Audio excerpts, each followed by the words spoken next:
I'd like to call to order the Littleton City Council virtual meeting for April 21st, 2020. It is 6:30. City Clerk, roll call, please. And Mayor, that's a correction. It's May 5th. I didn't change the date on the script. Oh, gee, I'm reading right off of it. What am I saying? And I appreciate It's April 25th. That's May 5th. Thank you. It is Tuesday, right? It is Tuesday. Mayor Valdez. Take two. Yes, present. Mayor Pro Tem Malin. Here. Councilmember Driscoll. Here. Councilmember Elrod. Here. Councilmember Fay. Here. Councilmember Grove. Here. Councilmember Milliman. Here. We have a quorum. Great, thank you very much. If we could also have the assistant to the city manager, Sama Fox. Good evening, Mayor, members of council, staff, citizens, and guests. I'm Sama Fox, assistant to the city manager, and I'll be serving as the moderator for this evening's virtual council meeting. We are streaming this meeting on Cable Channel 8, Facebook, and on our website, littletongov.org. The agenda will be handled by Mayor Valdez in the same way it would be handled for a regular in-person meeting. As always, citizen participation is encouraged during public comment and public hearings. To participate via phone, please call 669-900-6833. And when prompted, enter webinar ID 972-6426-3512. There will be two opportunities for citizen and public participation this evening. Once during public comment and again during ordinances on second reading and public hearing. If you wish to speak during either of those opportunities, please call in early and stay on the line. Again, the number to call is 669-900-6833. And when prompted, enter the webinar ID 972-6426-3512. When public comment or public hearings are announced, press *9 to raise your hand and be recognized as a speaker. Microphones will be muted for all citizens calling in. Citizens can press *9 to raise their hand and be recognized. Speakers will have 3 minutes to address council. The city clerk will announce when you have 30 seconds remaining, and again when your time is up. We expect comments to be civil. Disrespectful or disruptive behavior will not be tolerated. For agenda items, Mayor Valdez will ask for a motion and a second, followed by discussion and a vote. Council will vote on agenda items using a thumbs up for a yes vote and a thumbs down for a no vote. The city clerk will call each vote with all ayes and nays. Again, if you plan on participating during public comment and public hearing, please stay on the call and dial 669-900-6833. When prompted, enter webinar ID 972-6426-3512 and press *9 to raise your hand. Thank you. Thank you very much. Council, move on to the approval of the agenda. Do we have any changes for tonight's agenda? Seeing none, it is approved. Let's move on to comments and reports. We'll start with the city manager. Thank you, Mayor, Council. I do have just a couple of comments here I'd like to share here with our community. And I think just more about how we stay informed. Clearly, there's a lot of change going on here for the last several weeks and probably the months to come. And so the city staff has been working really hard on trying to make our webpage about as formative as we can. And so if you go to the main page of City of Littleton, across the top is a red banner for COVID-19. If you click on that, it'll take you to a very specific web page. One of the changes that we just made here this past week is that we took our Littleton report and actually put it online. It's been real difficult here trying to find mediums here for which we can communicate really current information. And so kudos to the staff here. They've come up with a way to take the Littleton report and actually reduce that to a weekly. And so the best way to kind of make sure you have a connection to the Littleton report online is if you go to the bottom of that page, you'll see a Littleton eConnect.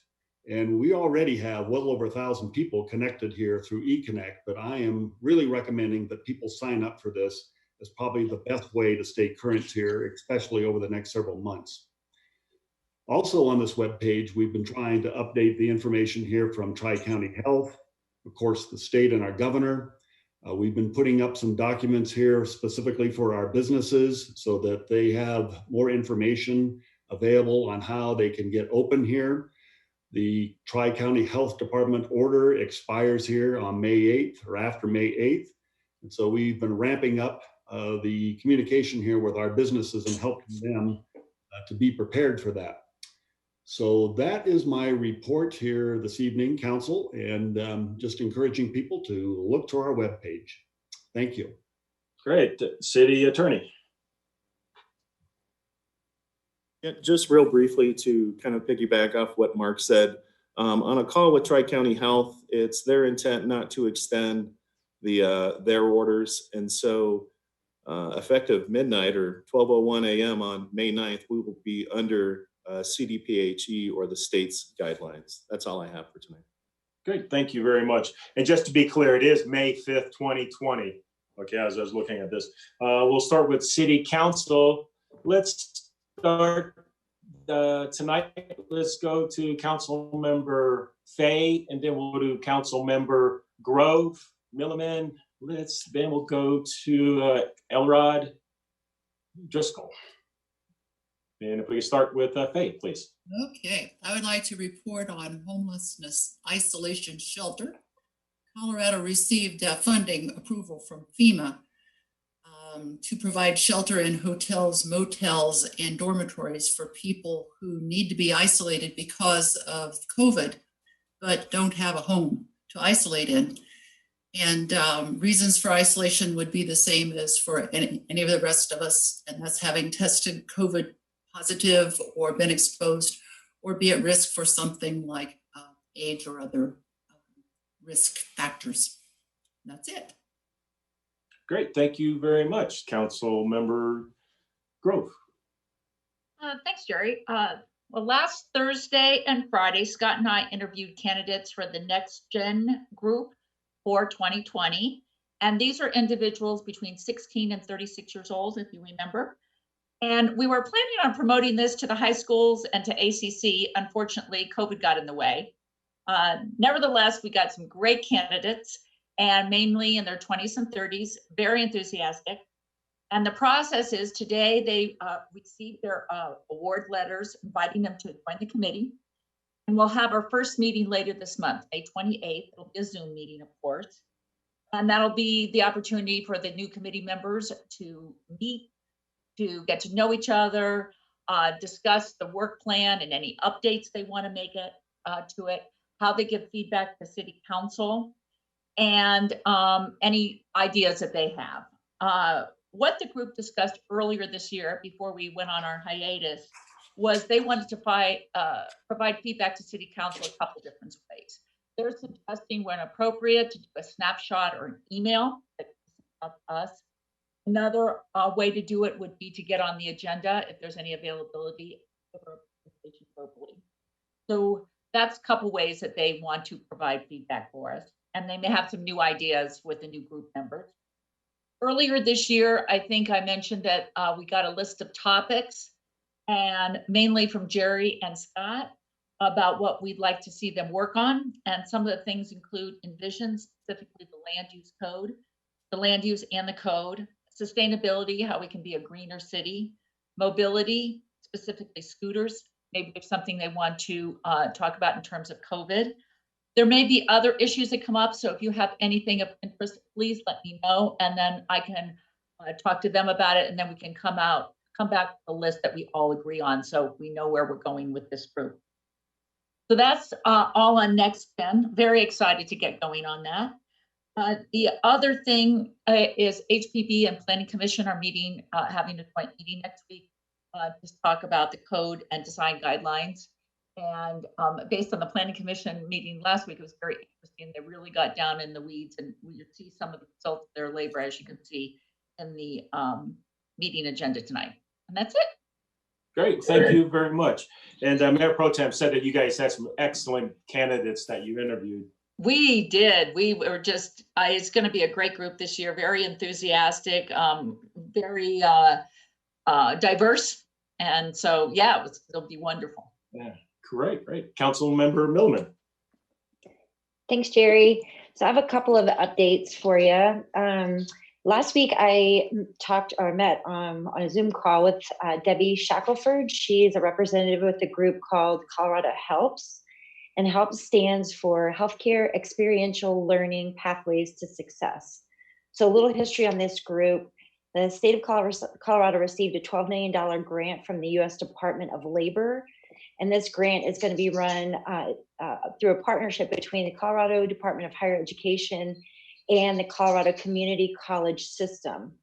And the primary goal for this program is to accelerate the expansion of apprenticeships within the healthcare industry.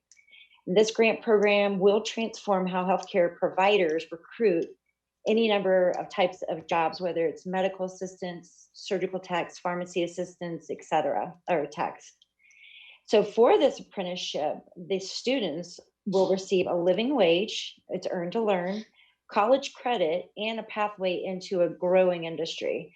And ACC is going to play a huge part in this program. They're very proactive, and I'm super excited that that's going to be a part of our community. And just a couple updates with the library and the museum. The library is going to be implementing a curbside pickup program of books, hopefully very soon.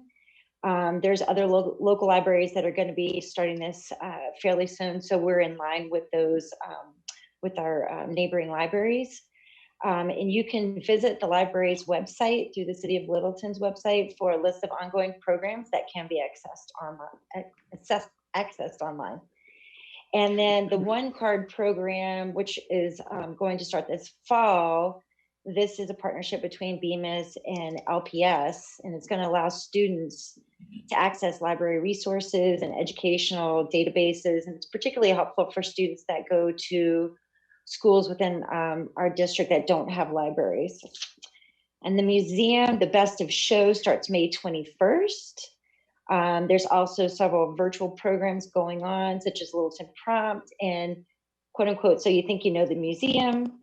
There's 2 video series out right now. I watched one of them today, Ask Farmer Steve, very cute, and Cooking in the Pioneer Pantry. And the last thing is, this is very exciting. There's about 12 pregnant ewes at the farm.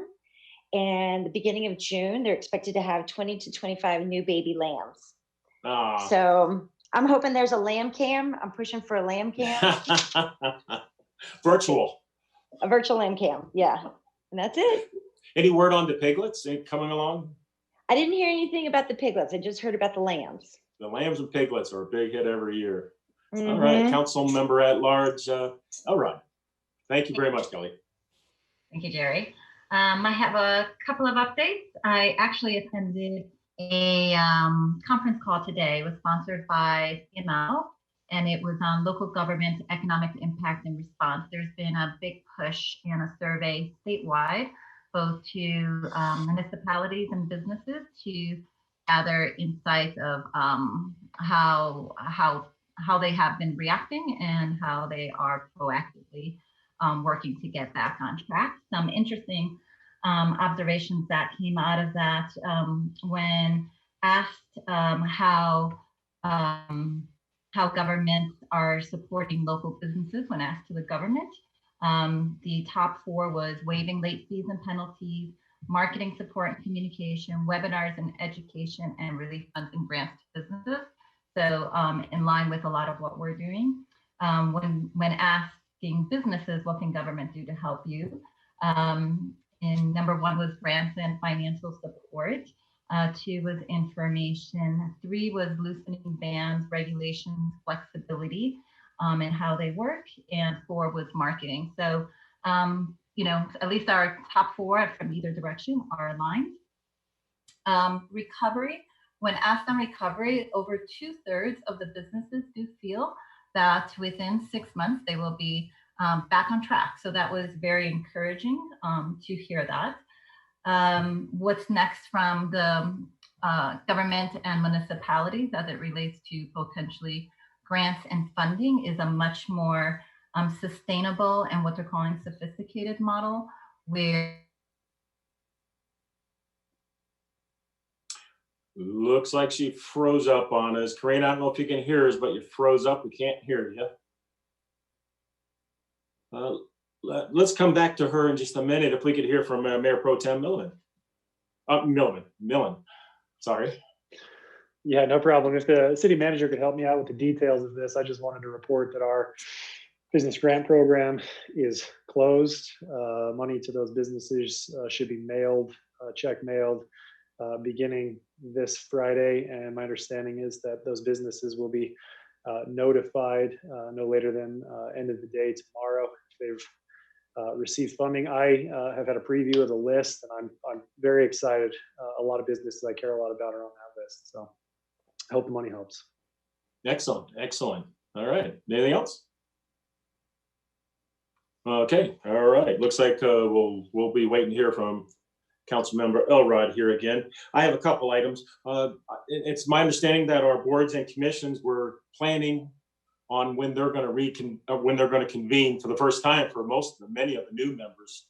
For all the new members, it'll be first time. But city manager, that'll be what you're looking at, June maybe. Yes, Mayor. Actually, we're looking at starting some here probably in May this month. Transportation Mobility Board is one we're looking towards. I think the rest of them are probably in June. We're looking at trying to space those out. We've also looking at contracting some extra help. Tyler here, who's the man behind the curtain here, is going to get stretched a little thin, so we're going to need some support here. I anticipate that we're going to be doing these virtual meetings here with council and all our boards and commission probably through June. If we can accomplish this face-to-face much sooner, we will do so. But at this point, probably through June. Great, thank you very much. And at the Metro Mayor's meeting, there's a number of them are going to start up in the middle of May as into their chambers. So I'm comfortable with doing the virtual for at least the rest of this month. I think that'll be good. Also, it's my understanding that, thank you very much also for the report you put out on the grants that the Mayor Pro Tem had mentioned also. And as far as Tri-County, are they going to release the guidelines? Is that Thursday we anticipate those? I may ask Reed, our city attorney, to help us here, but we are looking at a series of regulations here. In fact, we had some just the other day, so it's almost daily when we're getting these now. So I think my understanding is that the state is looking at probably regulations here for restaurants and bars, probably about the third week of May. That's just the update I got here actually this morning. And I think we're just trying to work with Tri-County Health and the state and stay on top of those issues. Great, thank you very much. I'll get to my last item here, then we'll go back to Councilmember Elrod. Welcome back. Thank you, I'm trying. Okay. And this is for the city manager as well. I know there's going to be some funds released from the county, from the feds to the county, FEMA funds, I believe it is. And when do we anticipate that happening? So there was some federal relief, the CARES Act, which Congress passed here not too long ago. And this wave of relief was targeted to populations greater than 500,000. Arapahoe County qualified for that. We've been in discussions, the city managers across the county, with county staff in looking at the details of that funding. I shared with council just kind of a brief outline of what it could be. It's our understanding the county commissioners here are going to be acting on May 12th for putting some protocols in place on how that money will be dispersed to the cities. So there is a lot of flexibility intended with the CARES Act. The finance staff is meeting with the county staff here on Wednesday, tomorrow, to go through those protocols. So I would say that here by the end of the week, we'll probably have a much better idea of what's possible. I think at some point in time here, we'll probably sit down with council and talk more detail. In fact, I believe we scheduled the study session at the end of May for us to report back to council on the details of this. Staff's going to go through the outline and maybe come up with some suggestions about how we might access this money and for what purpose, and then look for council input. Great, thank you very much. And I know I skipped over Councilmember Driscoll, but we'll let Councilmember Elrod finish. You were talking about your the meeting that you had today.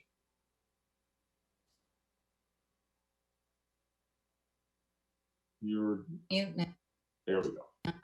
Oh, am I still There here? we go. Okay. So the information is available on, a lot of the information is actually available on the DCI website. That's Downtown Colorado Inc. So I will send that out to everyone on council, and then can share it with perhaps Littleton Rise might be a good a group to share with as well.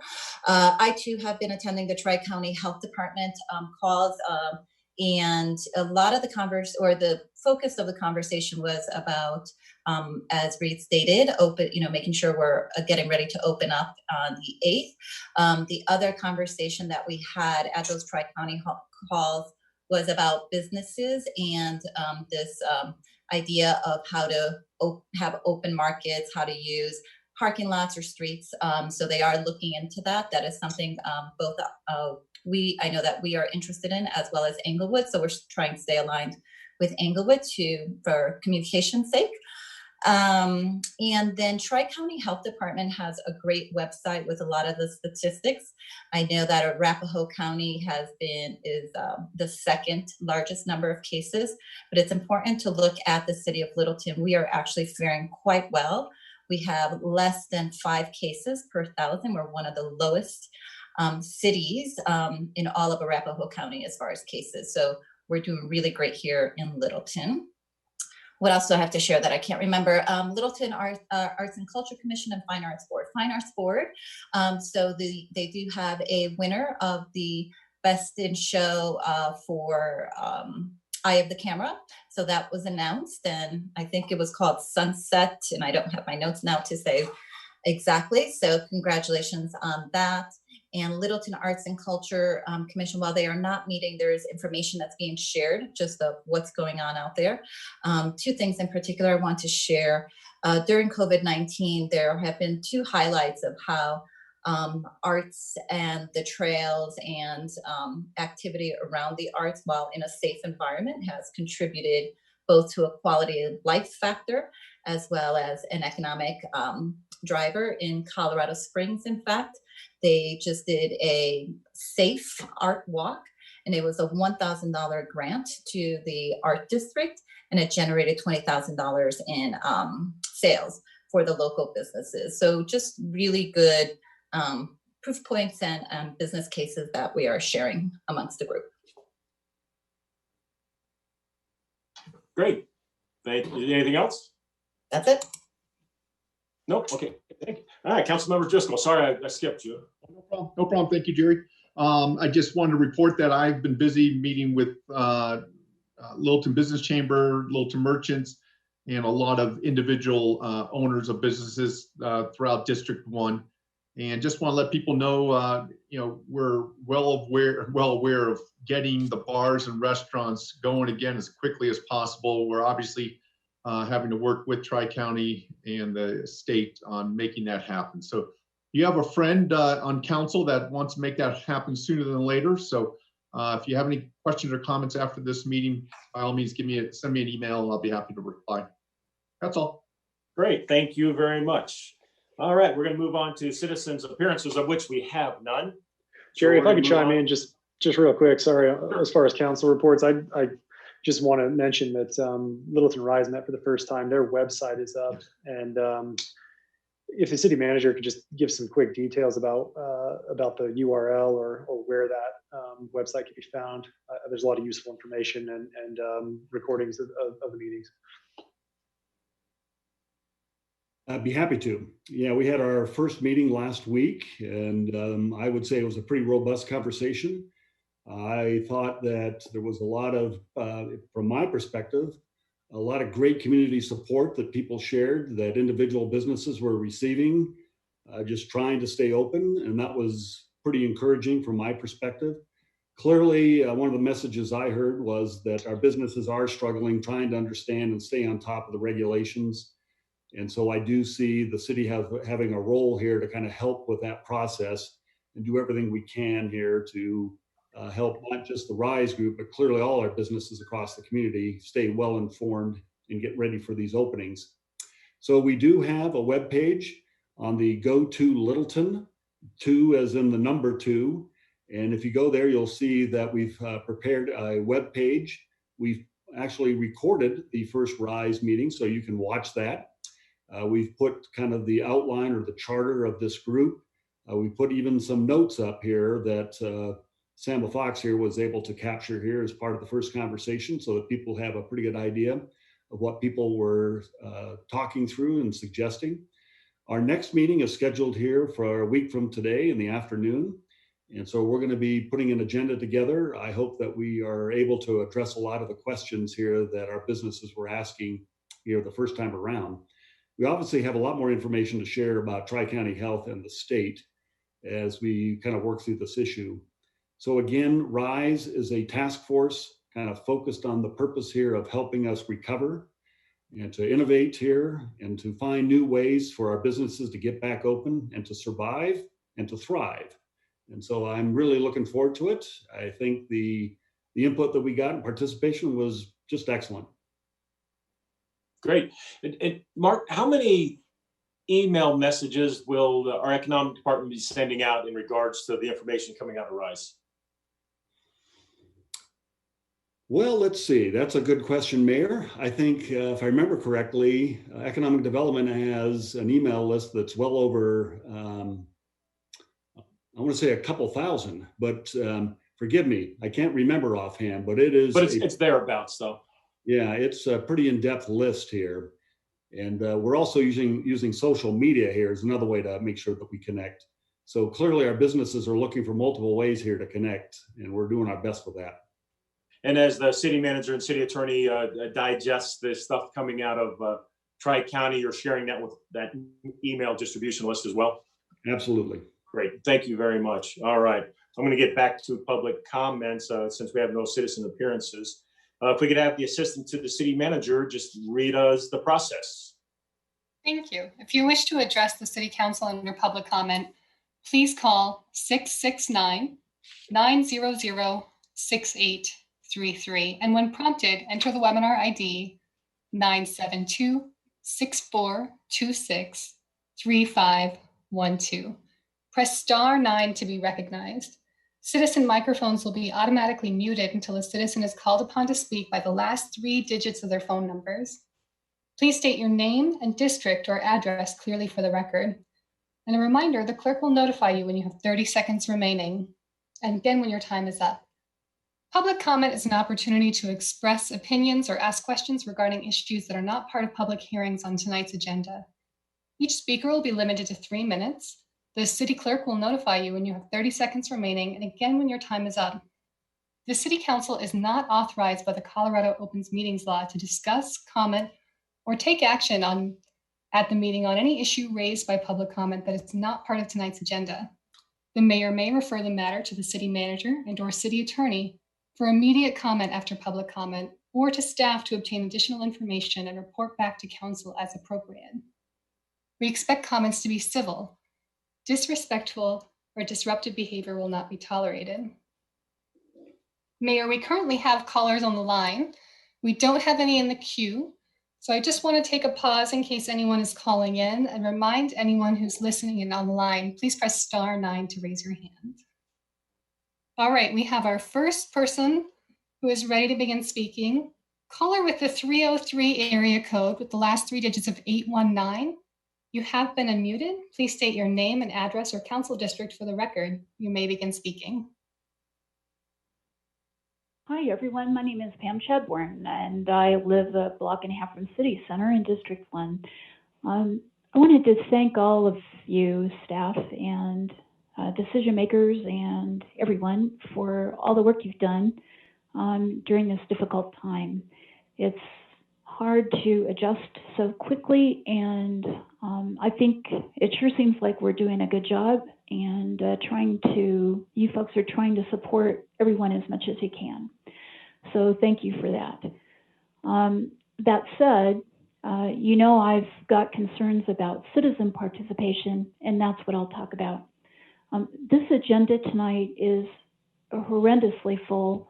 I've made this comment once before a few years ago. There are so many issues that it's, I think, unreasonable to expect staff, the public, or decision makers to have time to review, understand, question, and resolve questions about this many items in this depth. And there are many high impact items under the consent agenda. For example, first reads on the development regulations and improving public engagement, the floodplain regulations, which makes everything administrative, the easement grant with public service, and a 5-year agreement for new municipal court management system. Those are pretty big, and the packet tonight, over 600 pages, kind of proves it. There's also concerns about the IGA with CDOT for the downtown raised pedestrian crossings and CDOT mineral, and I think those deserve much more discussion under a consent agenda that can't happen with the public. And then the underpasses and trail connections at Slaughterhouse Gulch obviously impacts a lot of people. Finally, the general business item, Unified Land Use Code. I mean, the public really needs to be able to weigh in on these things and to have interaction, and this is very difficult. It's great that you folks are reaching out to business, but I think that the public is being, is at a greater remove than it has been. I'm not the only one who has that feeling, and I'm concerned about that. So please let me pass that along with you, and I'd like to hear you discuss how you want to reach out to the public. Finally, the downtown design standards, I've got concerns about them. The Planning Commission may have ratified them. I live downtown, and I'm not sure they're adequate. The landscape ones, just to start with, they made some comments about Xeriscape requirements. For one thing, the amount of land that's allowed to be open space is so small that I'm not sure we need to worry about Xeriscape, but, and I would normally care about that a lot, but where's the function of landscape in our downtown? It should be used for shielding adjacent uses and for landscape corridors, wildlife corridors, and some kind of connectivity. It needs to do more than just be trees. So thank you very much for listening to me. Thank you very much. Selma, do we have another caller? Mayor, we have no other callers in the queue. Great. With that, I will close the public comments at 7:02. Do we have anything that the city manager or city attorney would like to respond? No, Mayor, not from my perspective. City attorney?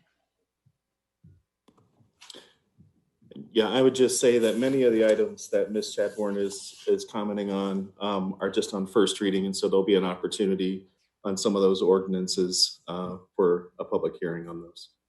Okay. Thank you very much. Thank you very much. With that, we'll move down to our consent agenda items. And this week, it'll be Councilmember Fay introducing the consent agenda items. If you will, please. Consent agenda items. Ordinance 17-2020. An ordinance on first reading amending Littleton City Council Code Title 7, Section 7-3-5 and Title 10, Section 10-1-2, 10-1-8, 10-1-9, 10-3-1, 10-3-2, 10-4-1, 10-4-4, 10-4-9, 10-12-4, with the intent of clarifying development regulations and improving public engagement processes. B, Resolution 44-2020, ratifying the decision of the Planning Commission adopting various changes to the Downtown Littleton Design Standards chapters 1.0, 2.0, 3.0, the glossary of definitions, and updating the boundary map. Pull. Pulled by Councilmember Elrod. Resolution 37-2020, authorizing an intergovernmental agreement between the City of Littleton and the Colorado Department of Transportation for the reimbursement of costs associated with the downtown Littleton raised pedestrian crossings. D, Resolution 36-2020, authorizing an intergovernmental agreement between the City of Littleton and the Colorado Department of Transportation for reimbursement of costs associated with the replacement of the South Windermere Street over Highline Canal Bridge. Pull. Pulled by Councilmember Elrod. E, Resolution 38-20, authorizing an intergovernmental agreement between the City of Littleton and Colorado Department of Transportation for reimbursement of costs associated with the Santa Fe Drive and Mineral Avenue operational improvements. F, Ordinance 14-2020, an ordinance on first reading amending the floodplain regulations contained in Title 10, Chapter 6, in reference to Title 2, Chapter 9, and Title 10, Chapters 1, 2, and 3. G, Ordinance 20-2020, an ordinance on first reading authorizing a grant of a biogas pipeline and custody transfer station permanent easement between the City of Littleton and Public Service Company of Colorado, located on the South Platte Water Renewal Partners Treatment Plant property. H, Resolution 41-2020, authorizing an application by the city for funding from the Arapahoe County Open Spaces Grant Program for construction of trail underpasses and trail connections at Slaughterhouse Gulch Park.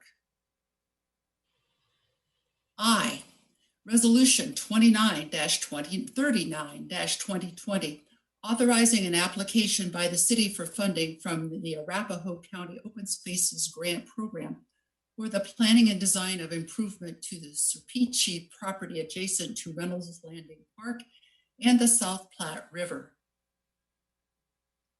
J, Resolution 40-2020, authorizing an application by the city for funding from the Arapahoe County Open Spaces Grant Program for a planning grant for Jackass Gulch's restoration and stabilization.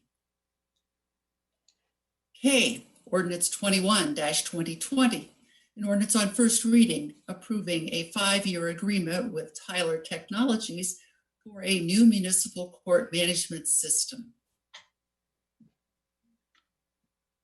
L, ID number 20-129, approval of the April 21st, 2020 virtual regular meeting minutes.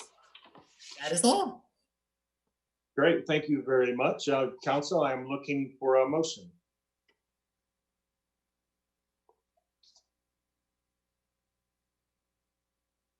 I move to approve the consent agenda. Items, could you, if you could, go ahead and call them out. Items. You want me to read them again?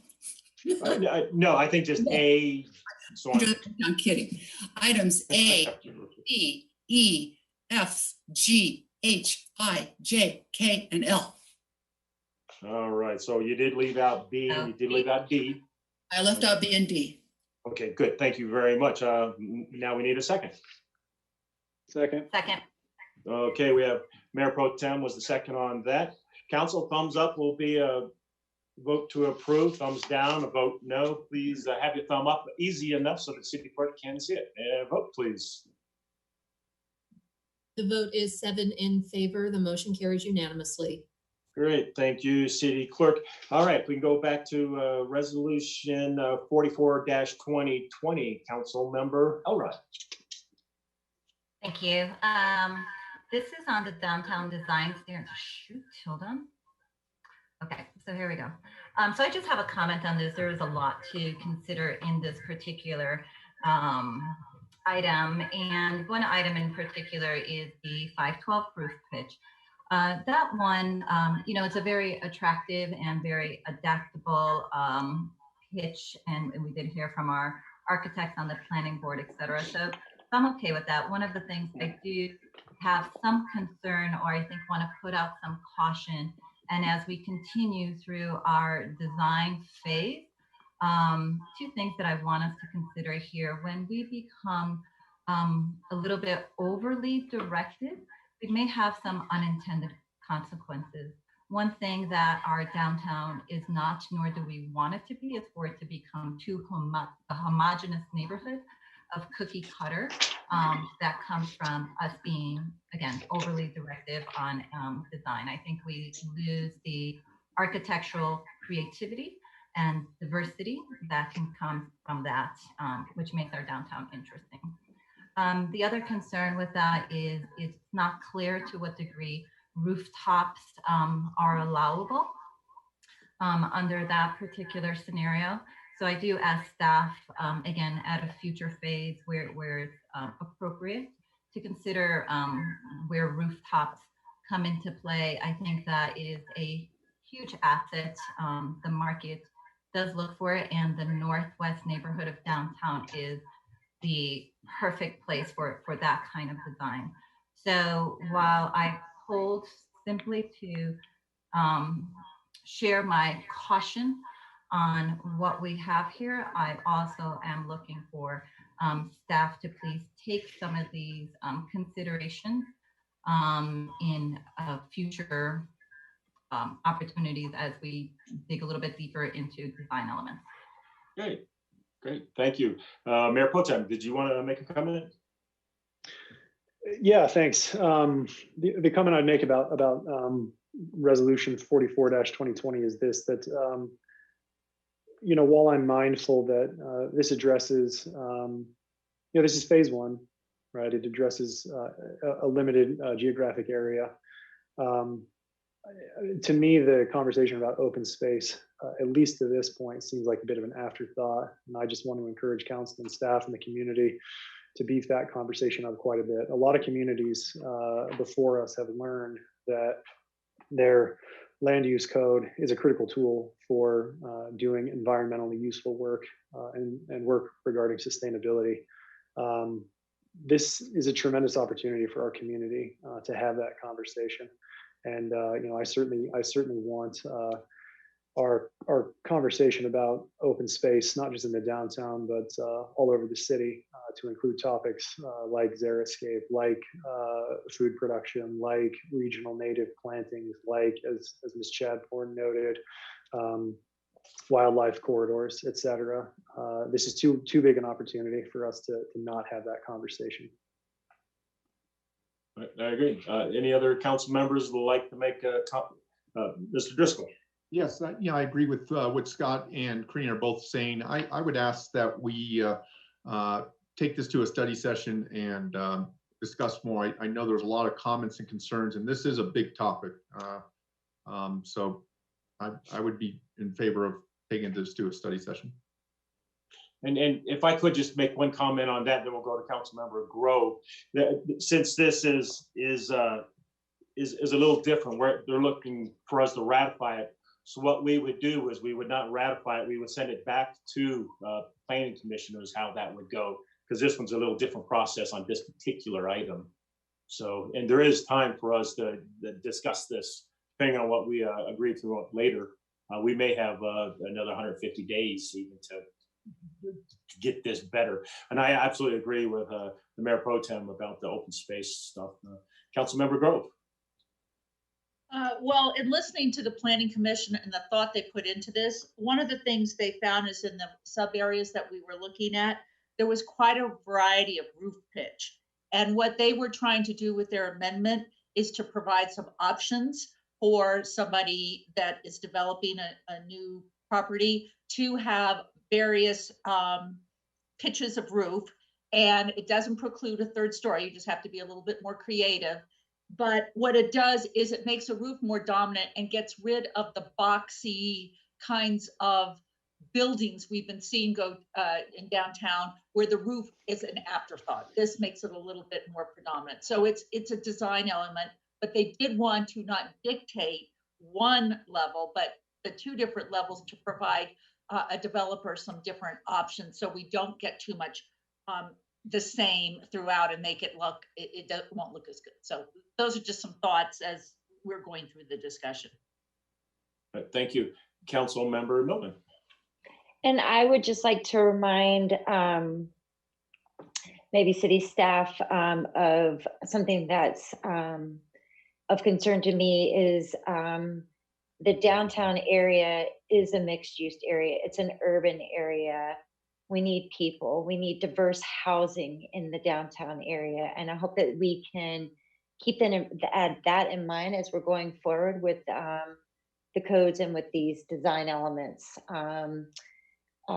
These beautiful duplexes and townhomes that are going in right now are upwards of 800,000 and plus. And that leaves out a lot of different types of families that cannot move to our downtown area because of that. So just keep in mind mixed, diverse housing options. Good. Councilmember Fay, would you like to chime in on? You have to unmute. No, thank you. Okay, cool.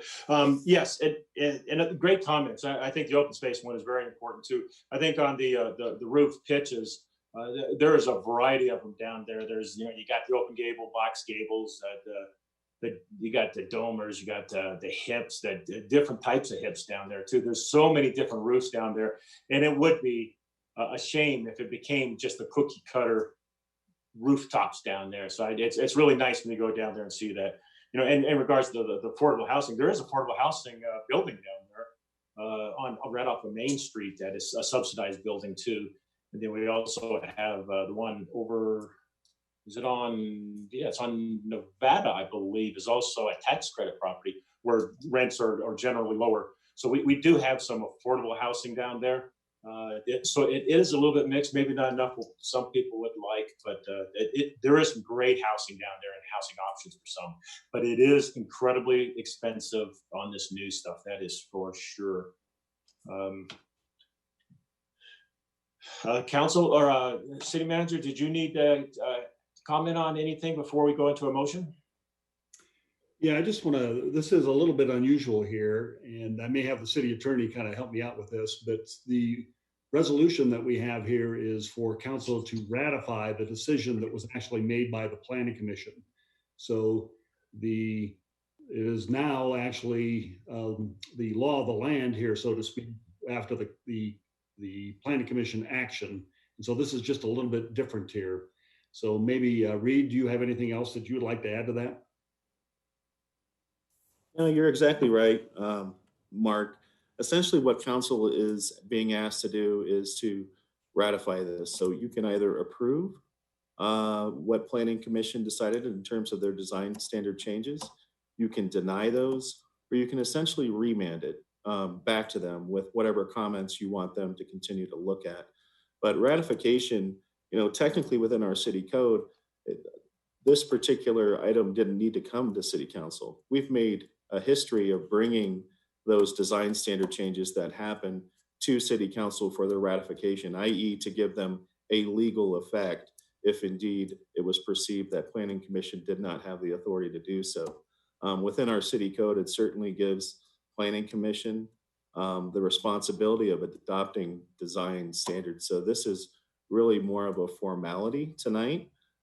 Certainly you could give direction back to planning commission to explore a particular issue if the pitch of roofs is a particular concern for most of council. You can certainly send it back to them with that direction. I would say in this particular process, as we go through the downtown building block, there will be other opportunities throughout this process to address maybe some of the concerns or some of the questions that council has right now. We still have this moratorium period that's going to be in effect, and KKC will be doing the downtown building block. So at least 2 more changes to kind of fine tune some of these design standards as they're incorporated within the downtown building block. Great. Councilmember Driscoll. Yes, thank you, Reed. That helps considerably. I have all the trust in our planning commission, and so with that explanation and the little discussion we just had, I feel a lot more comfortable. Thank you. Great. Any other comments, council? Great. With that, council, I would recommend that we go ahead and ratify this tonight. There will be time for council, because I know there is a lot of questions that council still has, but I do believe we're going to have some time to address these issues. So if there's no other questions, Karina or Councilmember Elrod. Reed, can you just specify at which next phase we can take back some of these comments to Planning Commission to reconsider? So I believe I was thinking the next phase would be as KKC comes out with the downtown building block, all these design standards are going to be a part of that. So currently, I believe it's scheduled for October. So sometime between now and October, council is going to have an opportunity to weigh in on this again. Additionally, after the downtown building block is completed, we still have the next year and a half. So during that time, when we're working on other building blocks, before we completely finalize this, there will be another opportunity for council to weigh in prior to the adoption of the land development code. Remind us when the moratorium ends. Well, that depends on what city council does tonight. One of the items is to extend the moratorium. Currently, that would be assuming council approves the moratorium. I believe it would end on October 12th, the additional 150 days. Okay. City manager.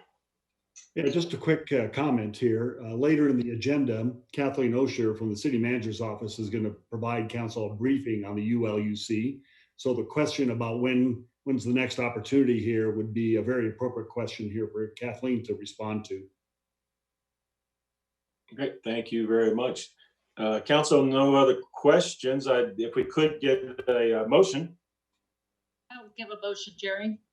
I move to approve the resolution ratifying Planning Commission's decision to approve various amendments to the Downtown Littleton Design Standards, Chapters 1.0, 2.0, 3.0, and the glossary of definitions, as well as updating the boundary map. Great, thank you. And I believe that was Councilmember Elrod for the second. Council, a thumbs up is approve, a thumbs down is against. Vote. The vote is 7 in favor. The motion carries unanimously. Great, thank you, Council. Now, if we can move on to Resolution 36-2020. And Councilmember Elrod, you had pulled. Thank you very much.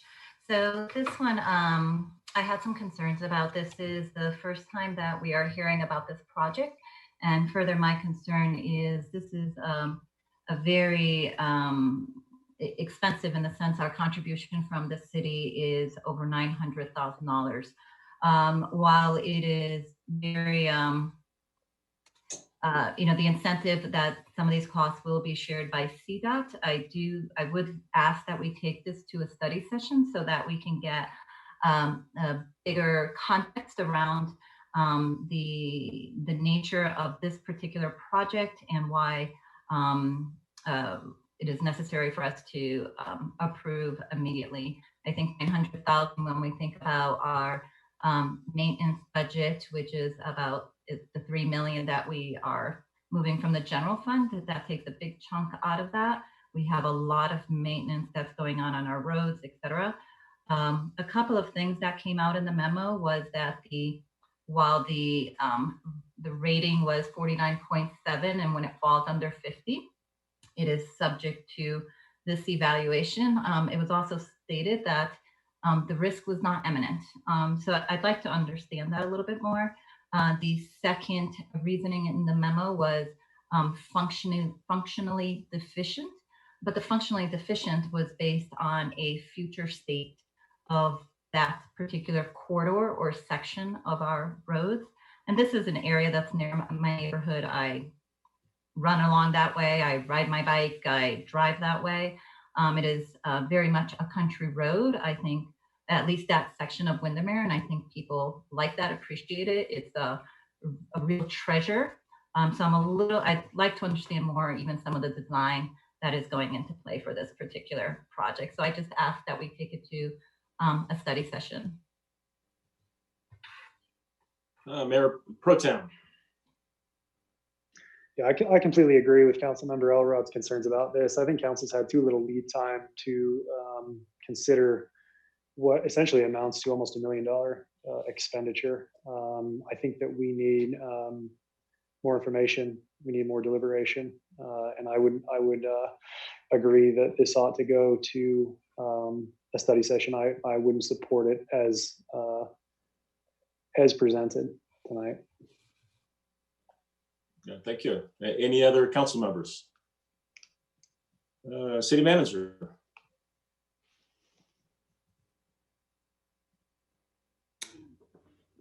I have no problem here if council would like to spend some more time at a study session. I think we do need to check in with Keith Reister, our Public Works Director, just to confirm that it's not an issue in time. But short of that, I think we could find some time, probably the end of May here, to probably talk about it. Is he available tonight? Tyler, is Keith available? If not, I think Mayor Pro Tem had another comment. Yeah, I just wanted to confirm with the city manager, a number of our resolutions dealing with open space tonight at least have a deadline that is tied to grant funding of May 15th. And this resolution we're considering now does not have that deadline. Is that correct? Maybe we could hear from, I'm sorry. Yes. If we could hear from Keith, please. Hello, Jerry. Hello. I'm ready to bring you in. So basically, a little bit of background. As most of council knows, Littleton has historically not done any master planning related infrastructure. And that's one of the things that we're trying to resolve as part of the transportation master plan discussion and the 2 years leading up to that.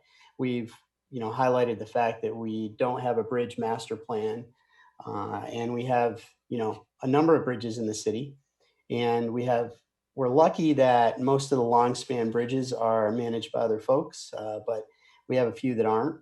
The way this program works, you're actually already receiving grant funds for the Rio Grande Bridge immediately adjacent to the Littleton Center as part of this grant program that you're seeing in this resolution. The State Bridge Division created a program a decade ago or so to put those decisions in the hands of local governments to decide who gets bridge funding from CDOT. And every other year, actually there's a contract for every year, CDOT inspects bridges across the state on behalf of local agencies to assure that our bridge infrastructure is solid. All spans over 20 feet. And once a bridge starts to approach a wayward condition, it goes to an annual inspection rate, which is what this one is in. And is collapse imminent? No. To explain a couple of questions that came up there, basically is there is structural deficiency, which means the bridge is basically undercut, rotting away, or falling apart. More than happy to share the reports at a study session with you all so you can see the exposed rebar under the bridge, because typically you don't see a bridge deteriorate and fall apart from the top. And then functional obsolescence is the question of how do you is it appropriate for the level of volume of traffic that travels over it? For example, Rio Grande Bridge next to Civic Center has been functionally obsolescent for probably 40 years since they started putting fire trucks on it at 80,000 pounds a pop.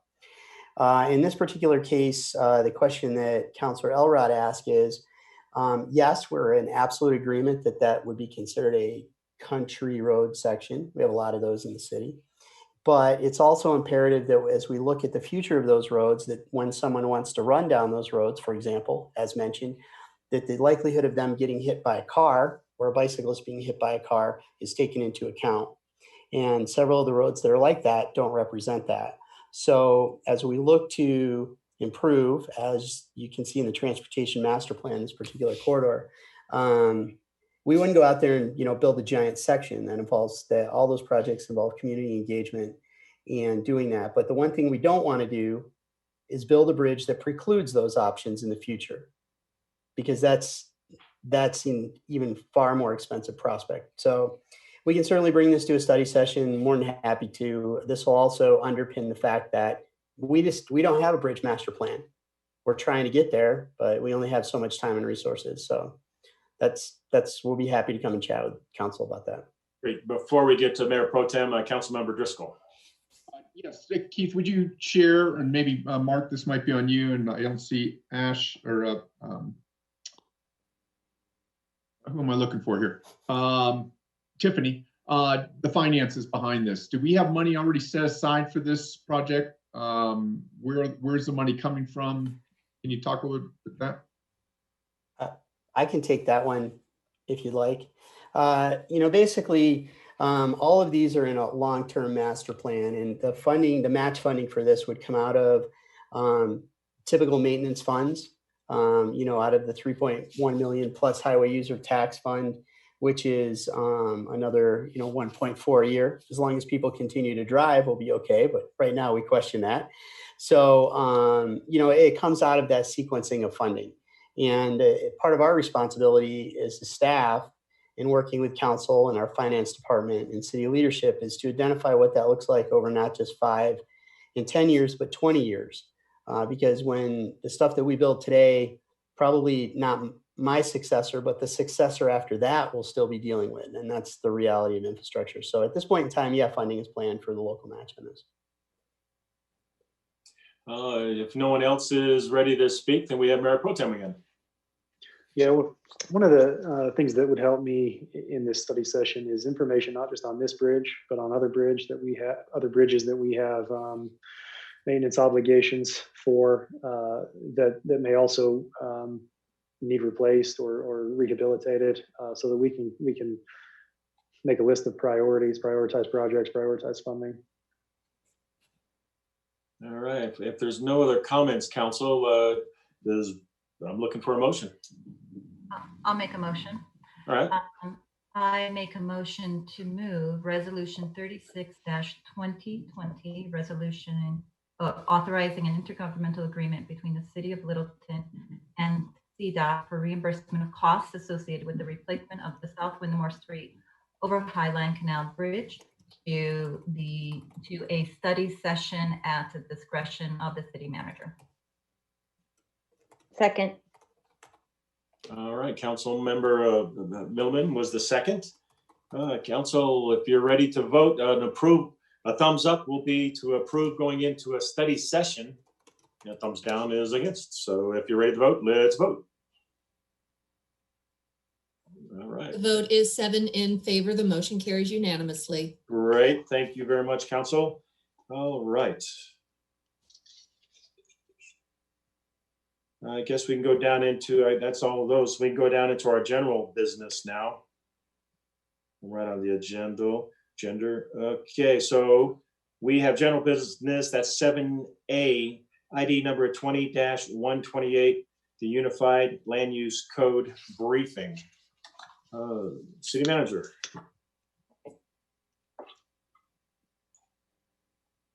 Thank you, Mayor. Actually, I'm going to turn this over to Kathleen Osher. I think this is an opportunity to brief council on the status of this project and actually maybe address a couple of questions that came up here when we were talking about the design standards.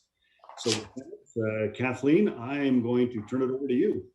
All right, and I'm going to share my screen real quick, run us through a brief presentation.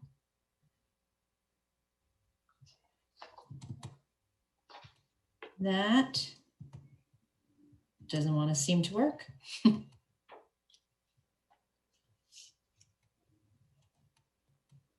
All right. So good evening, members of council. My name is Kathleen Osher in the city manager's office. Just wanted to provide a brief update on how the Unified Land Use Code project is moving forward. It's the good news to report that we are on track for a 2021 adoption consideration by City Council. And a few things have changed, which I don't think will come as any surprise to you. In the face of a global pandemic, we have made some changes to our community engagement with changing both our first studio and second studio to be virtual. We're still assessing as we move forward in this face of uncertainty what we're able to do with the future studios. So we're looking at those constantly.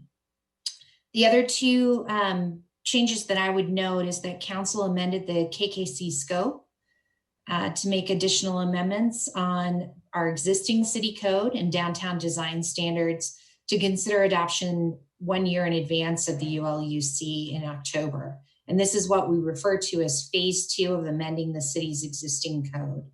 And that process is underway, and we'll address many of the things that came up during conversations with phase one, including open space, building height requirements, downtown massing, step backs, transition zones, front setbacks, subdivision of lots, parking relative to downtown development.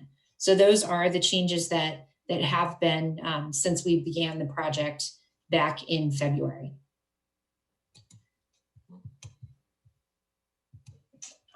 One of the most important aspects of all of the Envision work that we've done, and you know, in the current virtual situation, communication is so key. So we've created a new project website, but we've made this super easy to find, and all you need to remember is the dedicated URL that we use throughout the project, envisionlittleton.org. So this new project website allows visitors to see the project team, general information about the project, kind of where we are in the process, all of the summaries from meetings, as well as in the case of the webinars, we're recording those. So folks are able to catch up on those their own schedule if they're not able to join us live. The accomplishments and resources really pull together one-stop shop for all of the information relative to the previous steps with Envision Littleton.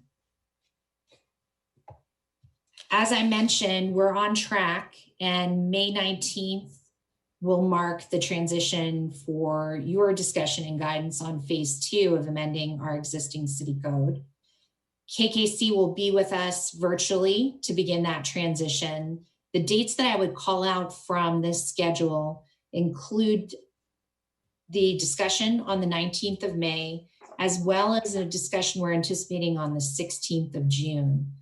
And these two combined will really be your opportunity to provide guidance on the draft of phase 2. And again, we're anticipating that public release of a draft and hope to have about 30 days for public comment on July 1st of this year.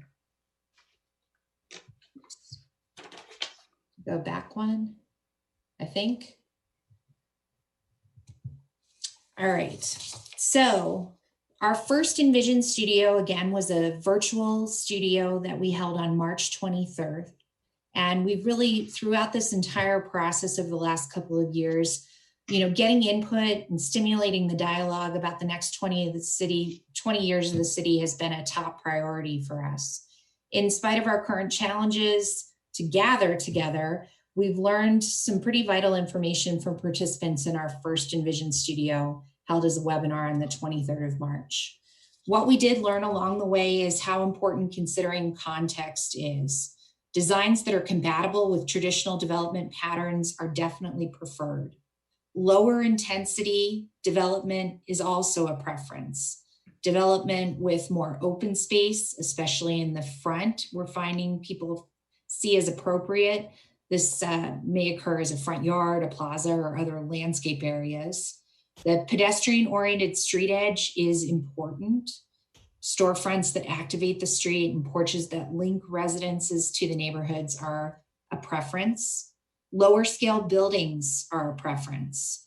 The larger buildings with features that reduce scale on the street level, in some cases may be acceptable, but what we look forward to in the next webinar is really understanding even more about how those activations of street level and really where that development, where those preferences truly lie, and kind of refining that more and more. The other thing that we learned is mixing old with new is preferred. Retaining existing buildings while adding compatible new ones is important. Design standards and guidelines can really address our early findings with that webinar and our continued findings in the next one as well. And then the last clear finding was that design standards can be developed to address many of the factors that participants found to be important in determining compatibility. So more community feedback will be needed to kind of confirm the agreement on specific design variables, and will be a focus for us on the 18th of May. As you may remember from the summary that is available again on our project site, envisionlittleton.org, we're beginning to see how the consolidation or unification of requirements, standards, and guidelines into a single unified set of development standards.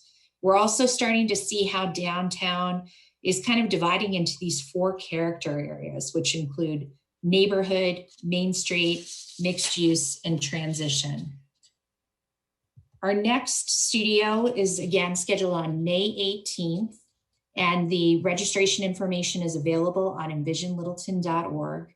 The second studio will again be a virtual webinar. A couple of the things that we learned in terms of creating a good experience and an opportunity for participants is that we will again include polling. We'll make those choices much clearer, add a none of the above in terms of walking through those preferences and as people visually look at images provided, understanding their preferences. We'll also be adding a question and answer through the chat function, and we'll kind of moderate that with our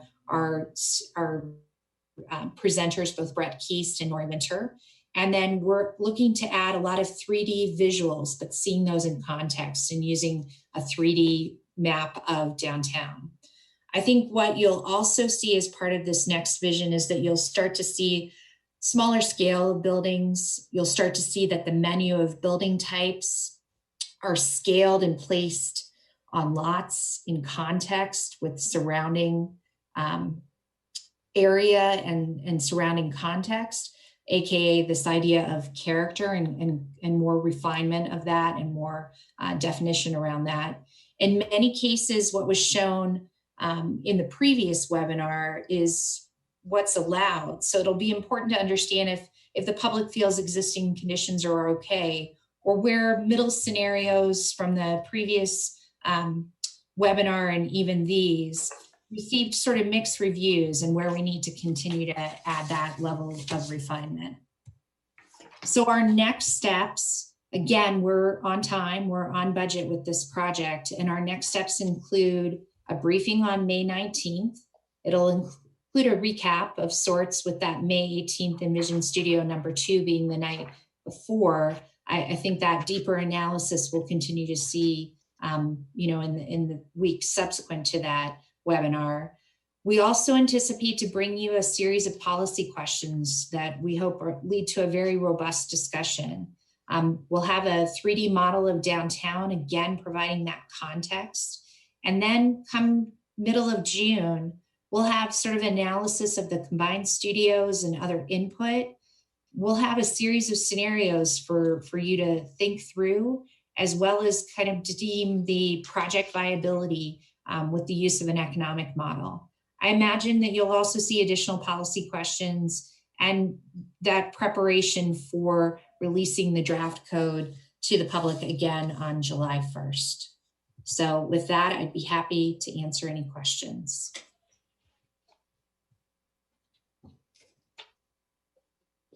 All right, get back everybody there. All right, who wants to start out? Let's start with Mr. Driscoll.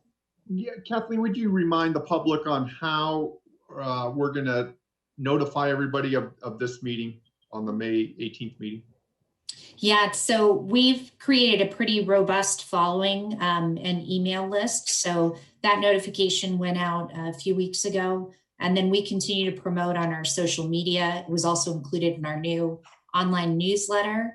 And then we also will do another reach out with our email and social media as we draw closer to that event. I know it's unusual for us to provide so much advance notice. We usually try and start to promote these events a couple, 2-3 weeks in advance so that people kind of know their schedule.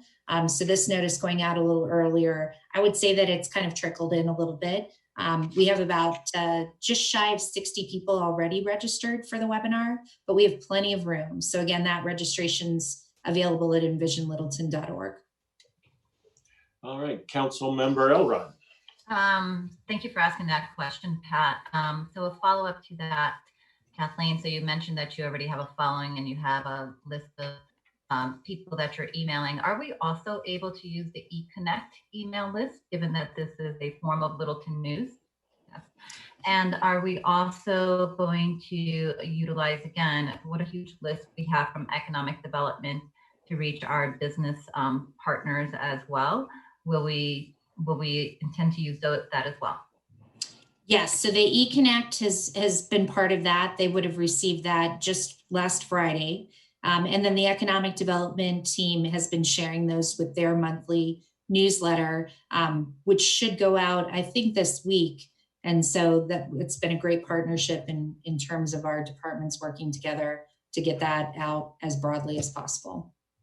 And the discussions we had earlier around when's the next opportunity to maybe, discuss some of the downtown design standards, would this May 18th introduce some of these concepts of roof pitch or landscaping that we would get some insights from? Yes, so I think both the studio will start to draw those and really start to set the context a little bit better for those discussions. But then your discussion on the 19th, Brett Keast will be, he'll probably bring forward a lot of the presentation from the studio, but there'll be those deeper policy discussions. So I think it'll be a really great opportunity to kind of weigh in, because again, as Reed mentioned earlier, as our city attorney mentioned earlier, our hope is that, again, this is going to be a unified land use code. So you will be looking for your only regulatory guidance through this document, as opposed to our current situation of having to have a few different documents that you would have to reference. And so with that idea of unifying those together, you're going to start to see a lot of those design standards incorporated into what the draft will look like in July. And you'll start to see how those things are blending together, I think, even as early as the discussion on the 19th. Great. Councilmember Grove. Couple things. I like the ideas for the webinars and what's been learned. And I think putting more of the designs in context will make a big difference. So the first question I have is, I know a lot of the designs in the last webinar had to do with what is allowed in the current code. From my perspective, they were biggest buildings, lot line to lot line, to me weren't compatible with the historic nature of some of those neighborhoods. Do you think we'll see something more futuristic in terms of what we hope code will look like and more compatible with areas near an historic area for the next webinar? Well, I think what you'll start to see a few things, right? This idea of breaking downtown into 4 character areas. And again, that was neighborhood, Main Street, transition. And I almost had them all memorized, right? Mixed use. Mixed use, right? And mixed use, yeah. So I think that once you start seeing those character types, then what the process for the next webinar will take each of those 4 and look through a series of building types and really start to enter into that conversation of, with these types of building types, which would be appropriate for participants of the studio. So I think it'll be a combination of things. We're using a combination of a 3D model and models in a program called SketchUp. So I think you'll be able to see some of those design elements, but you'll really start to get a sense how these relate in context and how they tie back to the definition of character that we've developed through the comprehensive plan and are further refining through this process. Okay, and I have one other question. When will we start seeing in the Envision studios, or when some ideas of the more difficult elements, setbacks and height restrictions and things like that, when are we going to start to see those things starting to roll into these designs? Is that next time, or is it the time after? Or you'll start to see that on the 18th. Okay. I think I anticipate quite a few policy questions for council's discussion on the 19th relative to those. So I think that there's going to be a big emphasis on those pieces, from a general standpoint, but also from council's perspective to be able to dig in a little bit more and provide that policy guidance. So that's that's really what's going to be working on in phase 2, and we're going to start to see that as soon as May. Yeah, and Okay. I think that phase 2 will of course be one piece of this, and we'll be looking to make those changes in October. But just as Reed mentioned earlier tonight, the ultimate opportunity is getting this all rolled into a unified land use code. That draft is available June of 2021. So I think that if there are conversations or maybe even some learnings along the way, there's still an opportunity for us to incorporate those, particularly with getting into that new structure. Because again, this phase 2 is really mirroring the exact process you've just been through with phase 1 and sort of dealing within the confines of our existing city code. And as we get into that new structure, that there'll be a chance to kind of see that further evolve. And we will have something at the end of the moratorium that we can use until the June 2021. Yes, yeah, exactly. Great. So that'll be the existing code. And then the new unified land use code, that draft in June of. Great. Thank you very much, Pro Tem. Kathleen, obviously elements like roof slope and setback and so on are terribly important to aesthetics and character. Another element that I think is as important that I've mentioned in the past is materials, building materials. I'm wondering when are we going to revisit our list of materials in the design standards? When is our modeling going to reflect that? When is the public going to have a chance to weigh in on what the buildings in downtown ought to be made of? Yeah, so I don't think that you'll see as much of that in the studio. There may be some material or some opportunity in the conversation with council on the 19th.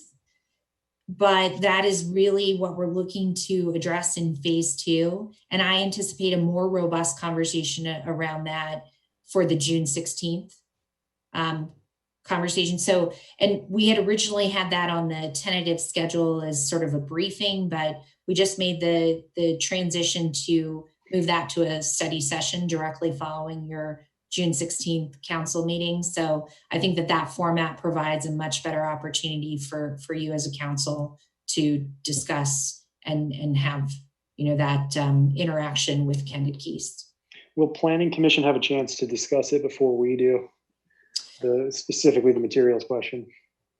Yeah, that might be a great question for Jen of kind of where that's coming up on their schedule. I know their next meeting is a joint one with Historical Preservation Board, and they're having a conversation about downtown and sort of incorporating some of that or some of the historical features and people's understanding of the historical features of downtown. So I know that downtown is a top priority for both of those boards, for example.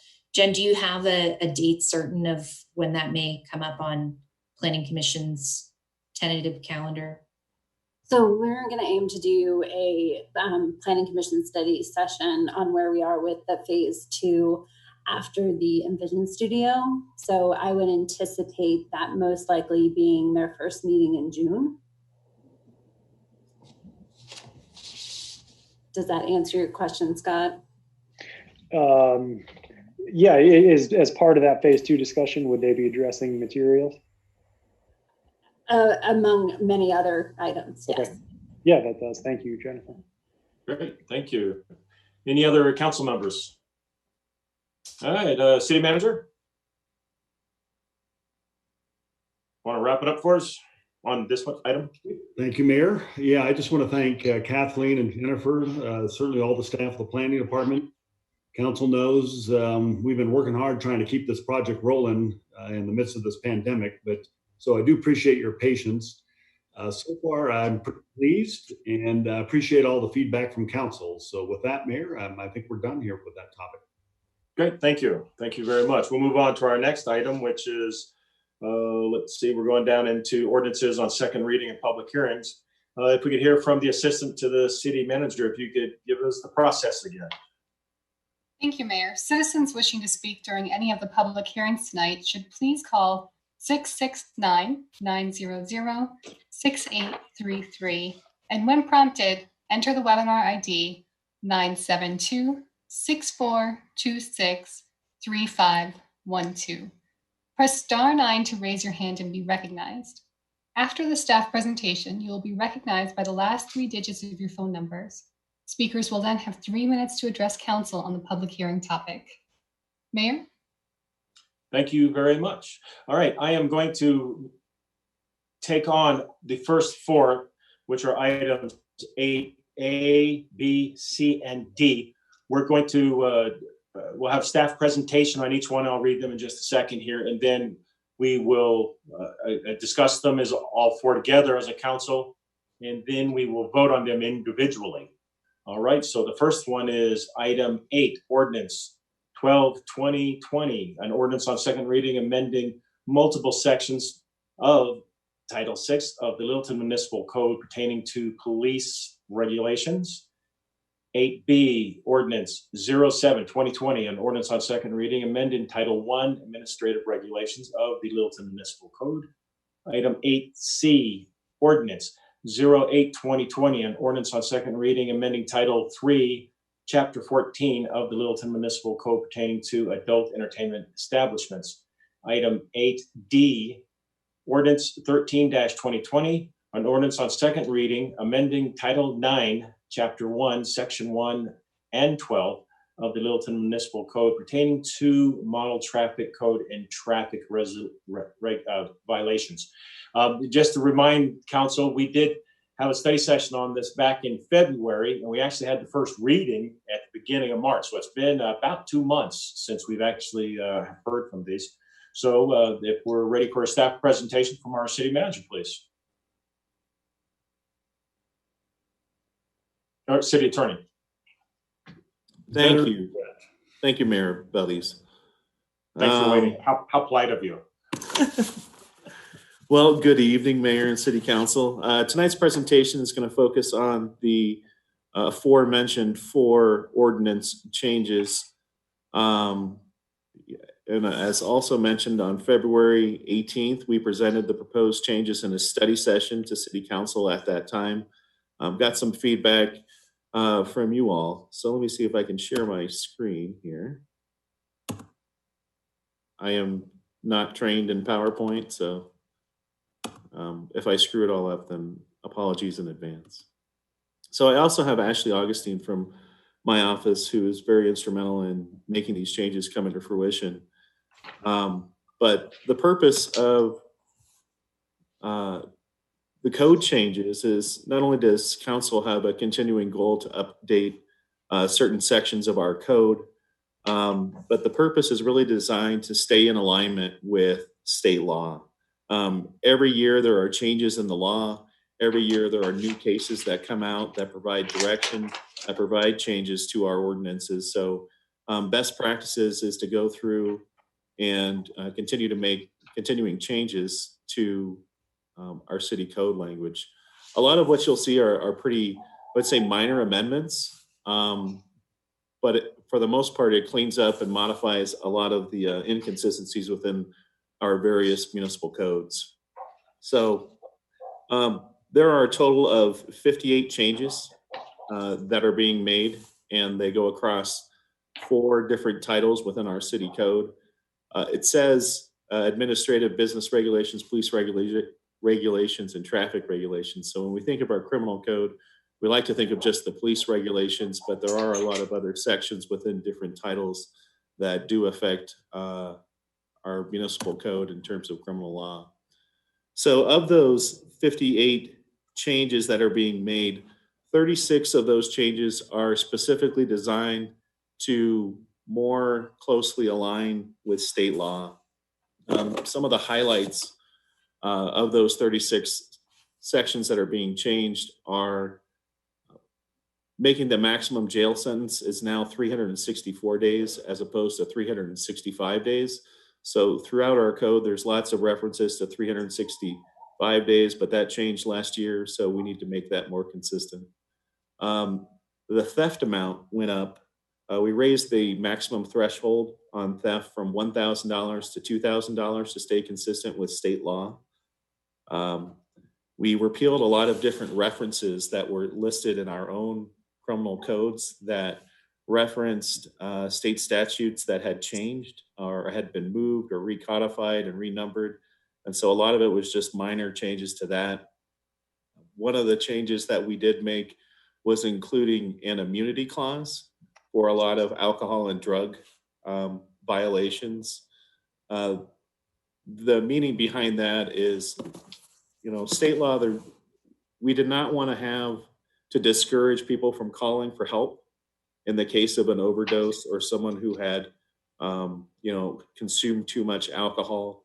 We wanted to, what I think they had found over time is that people were afraid of getting in trouble, that if they called the police to report that their friend was sick or this person was sick, that they themselves would get in trouble because they had been drinking. So what this does is it makes an immunity so you can't be charged with that if you're calling to aid someone. We also amended our smoking section to now include vaping. And in terms of the smoking section, generally a lot of the changes that were made were to the definitions. It more closely aligns with the Colorado Clean Indoor Air Act, and it aids it adds the prohibition of smoking in certain public outdoor spaces. So prohibiting it within our parks, our trails, and our open space. As it relates to vaping, one of the changes that was made was adding language to include electronic smoking devices. Within our own code, that was not within the definition of smoking. Our old definition actually required you to burn something. So adding this definition now makes it unlawful for minors to possess or to use these ESDs or electronic smoking devices. One of the changes that came out on the federal level was a change in the age of tobacco use. So in December of 2019, the federal government passed a law raising the age of use of tobacco products from 18 to 21. Right now, that section is, I don't know how to go back on this thing. So the state of Colorado has already adopted that. The Department of Revenue has already sent out guidance to all of merchants, letting them know they cannot sell to those persons under the age of 21. So that's what the city is adopting now. Most of the other jurisdictions within the city, neighboring jurisdictions, have also already adopted that provision, making it unlawful to possess or sell to someone under the age of 21. The addition of 9 sections to our code, the first 7 sections are all in the state statute. So what this does by adding these first 7 that are listed there is it provides some consistency, and it allows our officers to write these citations within our municipal court as opposed to writing it into the county court. A couple of the new sections are listed at the bottom.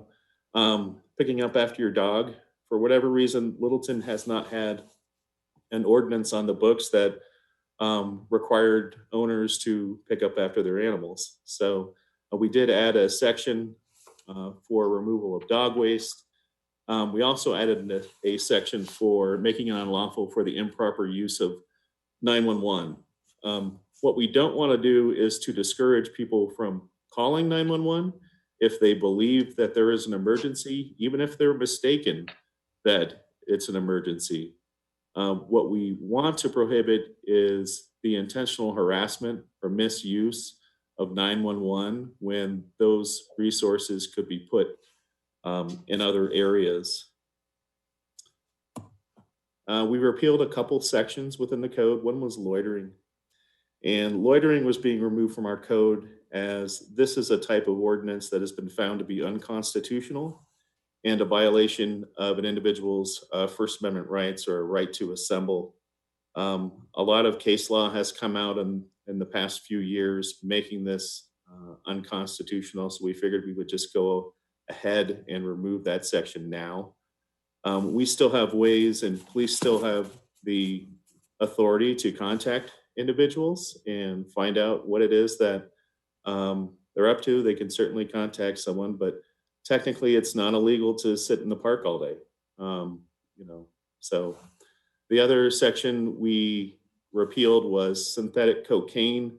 Not exactly sure how that one made it onto the Littleton books, but we found that most of these drug offenses probably should remain with the county court.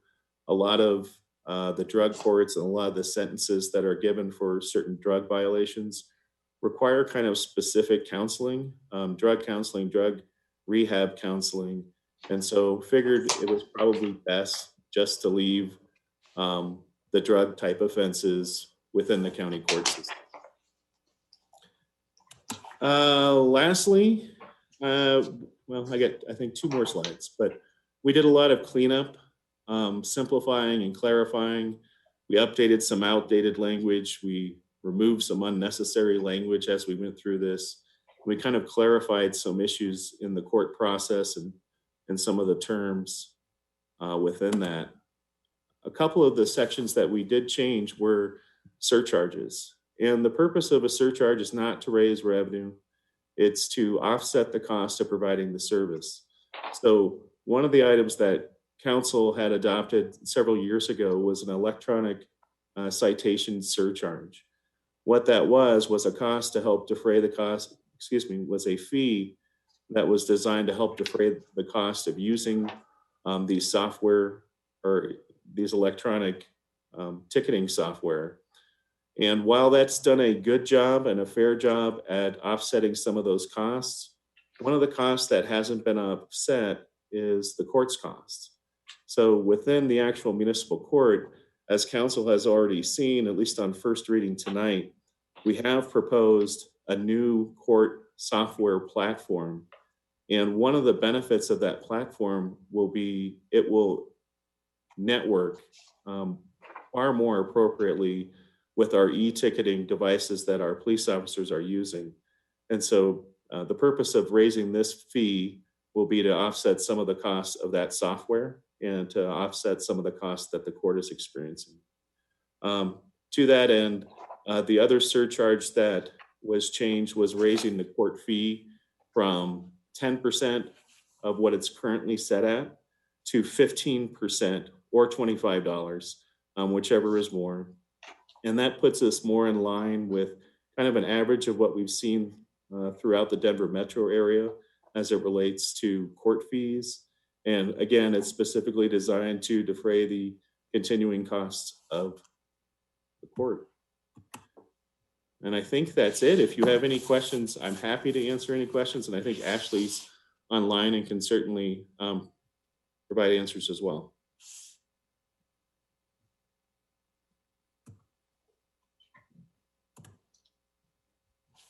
All right, council, who wants to begin? No questions? Yeah, it was pretty good stuff. Thank you, Reed. Good way to cover it. Way to cover it. Does Ashley have anything she wants to add to this? If not. Good evening. I don't. I think Reed covered everything if there are no questions. Great. And that was the Senior Assistant City Attorney. Thank you very much for doing this. I know it's been a long time coming, so thank you very much. I guess at this point then, let's go ahead and open it up. Sama, or Assistant City Manager, Assistant to the City Manager, if you could go ahead and remind everybody again how to call in. Thank you, Mayor. Just a quick reminder, that number to call in is 669-900-6833. When prompted, enter the webinar ID 972-6426-3512. Please stay on the line and press *9 to raise your hand to be recognized for public comment. I'd like to remind anyone who's currently in the queue, now is the time to press *9 if you'd like to provide public comment. Mayor, we don't have anyone who's pressed *9. We do have someone on the line, though. I'd like to just pause for a minute to allow time for anyone to catch up. They're dialing in. Okay, I'm going to go ahead and open it up at 8:09 for public comment for all 4 of those items. Great, and we do have one person raised now. The caller with the last three digits, 819. You have been unmuted. Please begin speaking now. Oh, sorry, I was muted. I have a point of clarification. When you say all four items, do you mean all four of the public hearing items or of the single item on the police and criminal code changes? Because they're all relative, they're all just changes to our codes. So we introduced all four together so you can comment on all four.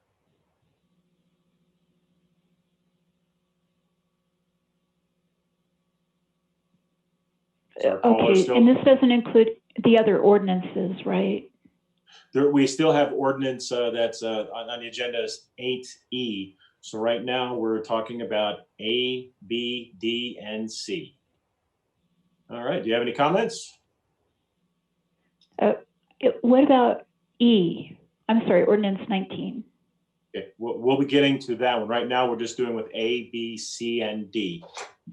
Oh, great, thank you. I'm sorry.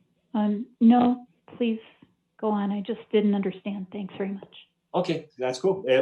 Samuel, do we have any other calls? We have no other callers in the queue. Great. And with that, we will close the public comment at 8:11. Council, do you have any questions? Nothing else from staff? If not, we're looking for a motion.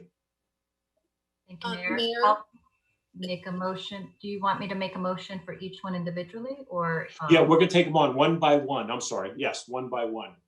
Okay. So this would be item 8A. Okay, so I'll take this one. Ordinance 12-2020, an ordinance on second reading amending multiple sections of Title VI of the Littleton Municipal Code pertaining to police regulation. Do we have a second? A second. Second. All right, Councilmember Millman has second. Council, any further discussion? If not, thumbs up will be to approve item 8A or thumbs down to against. So are you ready to vote? Vote. The vote All is right. 7. The vote is 7 in favor. The motion carries unanimously. Great, thank you very much, Colleen. All right, so now we are on item 8B, ordinance 07-2020. Council, do we have a motion? I'll make the motion, Jerry. Please. I move to approve ordinance 07-2020, an ordinance on second reading amending Title I Administrative Regulations of the Littleton Municipal Code. Second. Sorry, who's that second again? Was that you, Scott? Yes, okay. Mayor Pro Tem Millman as a second. Council, any questions? Thumbs up, floor, thumbs. Did I say Milliman again? I didn't see that. Kelly, I see you laughing over there. Thumbs up, vote. The vote is 7 in favor. The motion carries unanimously. Thank you. All right, Council, we are on item 8C, ordinance 08-2020. Do we have a motion? I move to approve ordinance 08-2020, an ordinance on second reading amending Title III, Chapter 14 of the Littleton Municipal Code pertaining to adult entertainment establishments. Second. Thank Second. you. Second. Councilmember Milliman, we have a second. Council, vote, thumbs up, thumbs down, ready, vote.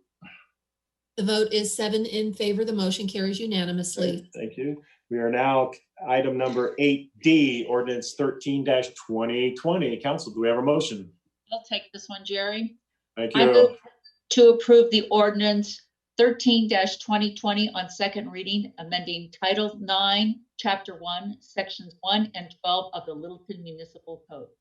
Okay. All right, Mayor Pro Tem was the second. Council, vote up or down. You know the deal. Councilmember Driscoll was the second on that, and the vote is 7 in favor. The motion carries unanimously. It's not as easy to hear you guys on this thing sometimes. All right, so now we're going to move on to item 8E. Mayor, do you mind if we recess for just a few minutes before this last item? Sure, absolutely. 5 minutes, will that work? Yeah. Tyler, we're going to take a 5 minutes. Is that fine?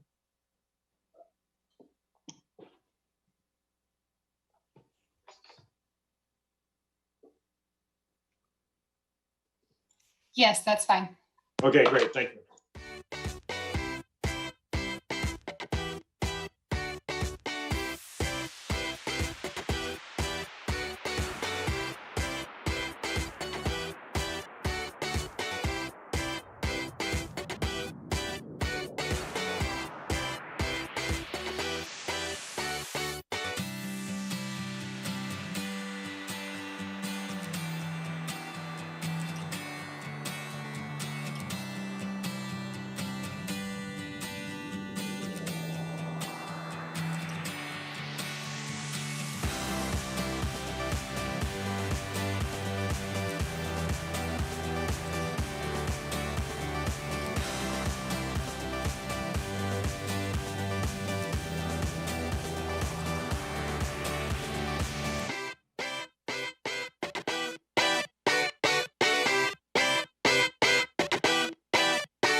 Thank you very much. It is 8:20. We are back from our recess. And we are now on our agenda, we are at 8E, Ordinance 19, 2020. And I'm going to ask Mayor Pro Tem to introduce. Do you want a motion at this point, Mayor? Just go ahead and read it if you will. Yeah, so this is Ordinance 19, 2020, an ordinance on second reading extending the temporary moratorium on any new development containing more than one residential unit within the downtown area as set forth in the Downtown Littleton Design Standards, and upon the submission, acceptance, processing, or approval of any site development plans, demolition permit applications, or plan approvals, or other types of approval by the city of Littleton related to such activities. Great. Council or city manager or city attorney, do you have anything you want to discuss? No, but I'm happy to take on the presentation, Mayor, if you'd like. Great, please. All right.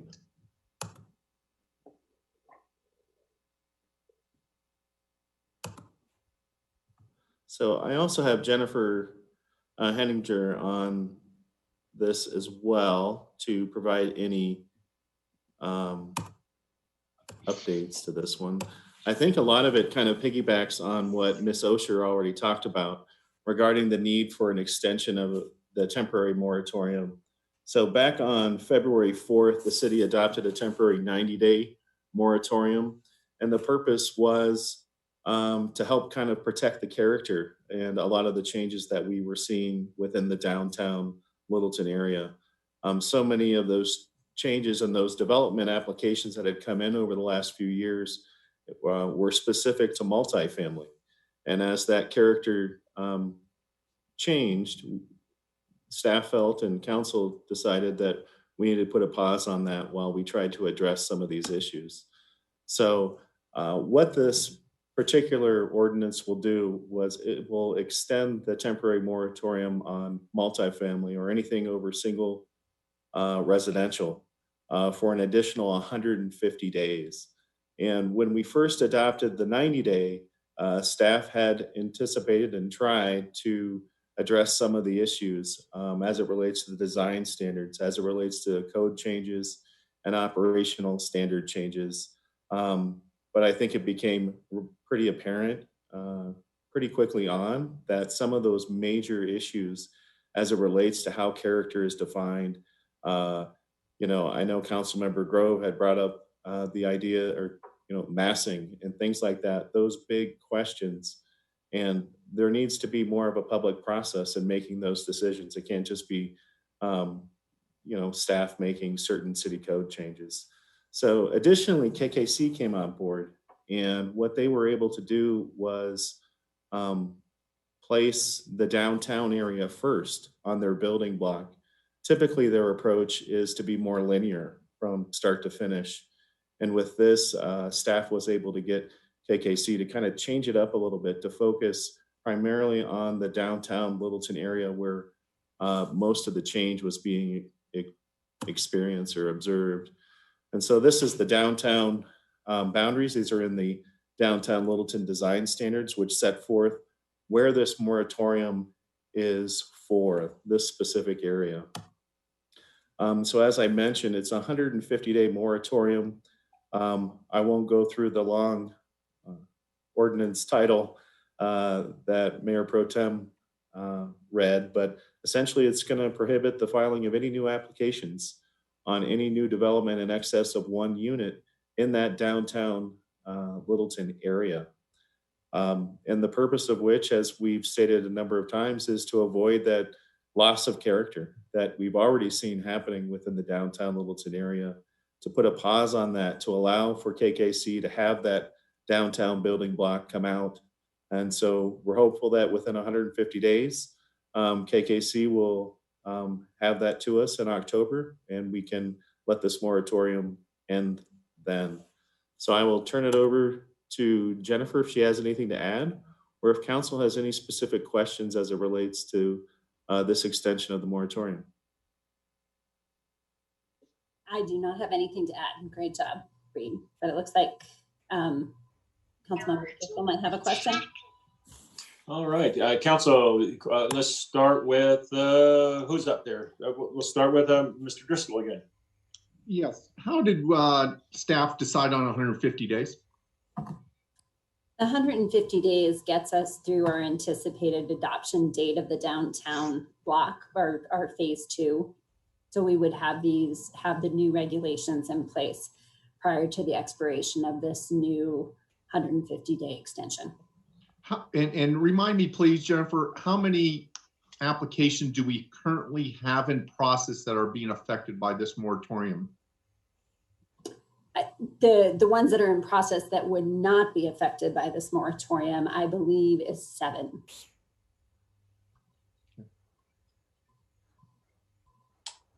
That it? All right, Mayor Pro Tem, then we'll go to Councilmember Grove, but first, Mayor Pro Tem. Jennifer, can you just remind the public of staff's rationale for not asking council to extend the moratorium regarding auto-oriented development? In terms of the auto-oriented development, how we've addressed that in the code amendments that you will have before you on the 19th, we have put into place a conditional use permit process for all uses that are auto-oriented. So staff feels that by having now a conditional use permit process for those types of uses, we can allow those to move forward at this time. So that is why we are suggesting that the moratorium for auto-oriented uses be expired. And is it right that we're seeing significantly less demand for that type of development compared to multifamily development? For example, how many of these 7 pending processes are auto-oriented compared to multifamily? The 7 that you see are all multifamily. None of them are auto-oriented. We have not seen any auto-oriented development proposals within downtown for quite some time. Thanks. All right, Councilmember Grove, and then Elrod. I think I know the answer to this, but I just want to make sure. Do you see any requests or permits for one residential unit that could be lot line to lot line and be really impact the character, or all of these have been multifamily? All of these have been multifamily. We have not seen a single family development come through in over a year. I think it's even been longer than that. Okay, thank you. At large, Elrod. Jennifer, going back to the auto-oriented uses, when is that coming in front of us again for approval? May 19th is the second reading. You've already had the first reading, so the second reading and public hearing will be on the 19th of May. And when does that moratorium expire?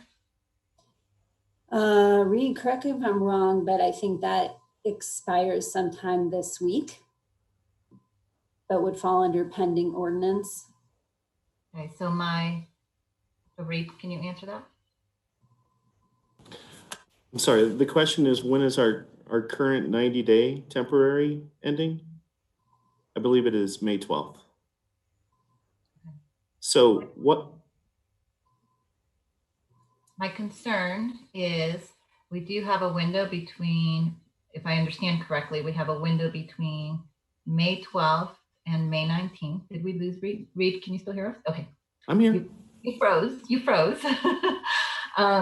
My concern is that between May 12th and May 19th, if I understand correctly, we have a window, or maybe it's later than May 19th before that truly gets, the new process gets implemented.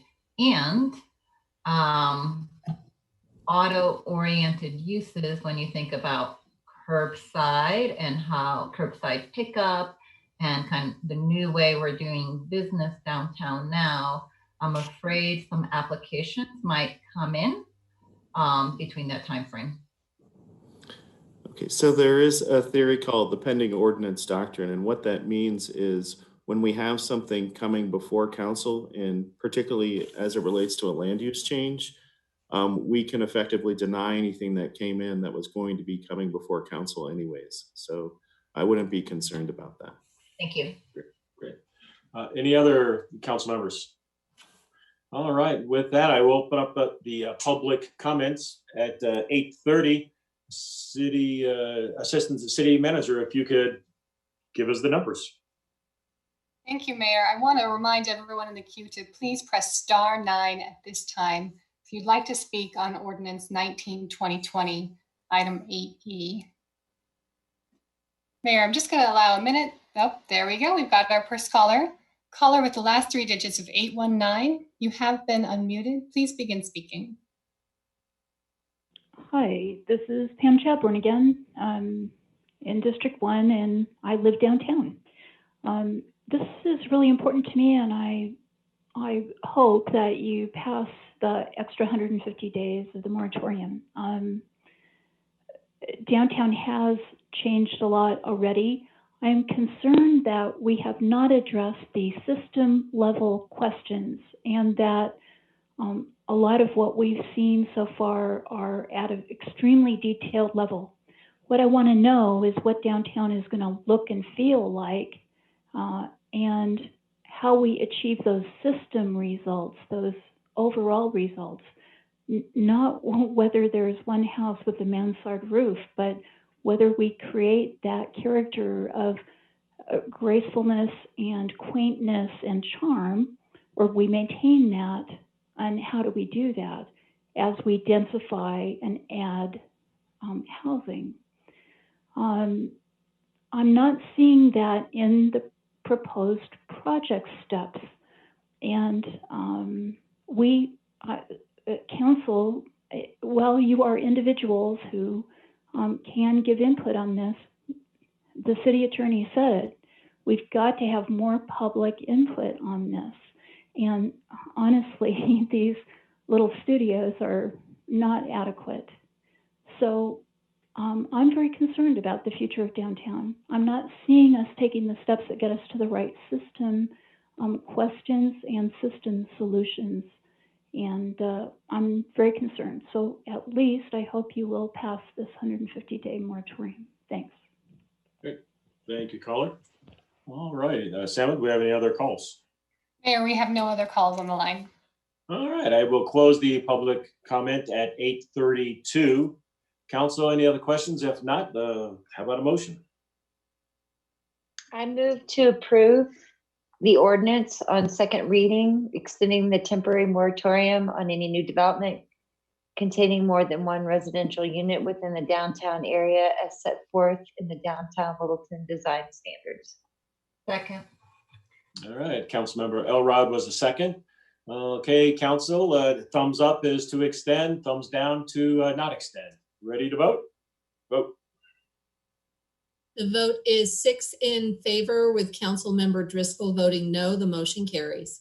Great, the motion carries. Council, do we have any other items? I don't believe we do. City Manager, anything?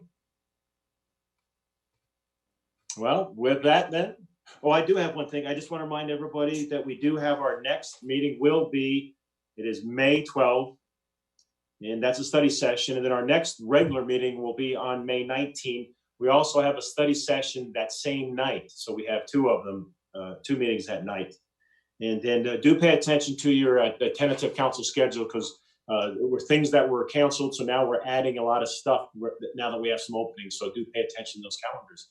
And if there's nothing else, then we are 8:33 and we are adjourned. Thank you. Thank you.